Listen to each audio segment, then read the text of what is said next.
उदगीरमध्ये स्थानिक गुन्हे शाखेची मोठी कारवाई, 7,93,000चा प्रतिबंधित गुटखा जप्त.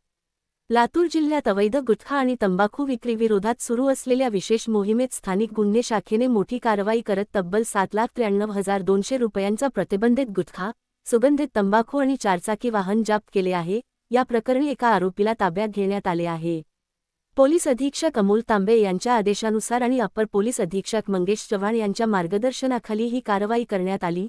स्थानिक गुन्हे शाखेचे सहाय्यक पोलीस निरीक्षक सदानंद भुजबळ यांनी आपल्या पथकाला गुप्त माहितीच्या आधारे कारवाई करण्याच्या सूचना दिल्या होत्या. दिनांक 13 मे 2026 रोजी सकाळी उदगीर तालुक्यातील डिग्रसपाटी परिसरात गुप्त माहिती मिळाल्यानंतर पोलिसांनी छत्रपती शिवाजी महाराज चौक परिसरात सापळा रचला. त्यावेळी पांढऱ्या रंगाची Maruti Suzuki Swift Dzire car क्रमांक MH12KN-3966 संशयास्पदरित्या येताना दिसली. वाहन थांबवून चालकाची चौकशी केली असता त्याने आपले नाव ओमकार नरसन नरहारे, वय 21 वर्षे, राहणार हैबपूर तालुका उदगीर, सध्या राहणार आष्टामोड तालुका चाकूर जिल्हा लातूर असे सांगितले. यानंतर वाहनाची तपासणी केली असता त्यामध्ये महाराष्ट्र शासनाने प्रतिबंधित केलेला विमल पान मसाला गुटखा आणि V1 सुगंधित तंबाखू मोठ्या प्रमाणात आढळून आली.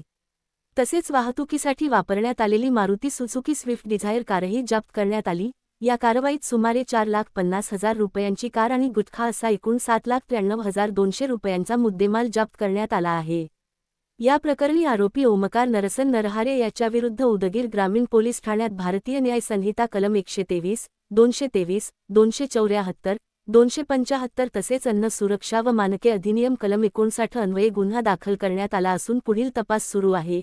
ही कारवाई अर्जुन राजपूत, रियाज सौदागर, साहेबराव हाके, मनोज खोसे आणि आनंद हल्लाळे यांच्या पथकाने पार पाडली. अशाच ताज्या आणि विश्वासार्ह बातम्यांसाठी आमच्या YouTube चॅनलला सबस्क्राईब करा. व्हिडिओला लाईक आणि शेअर करायला विसरू नका.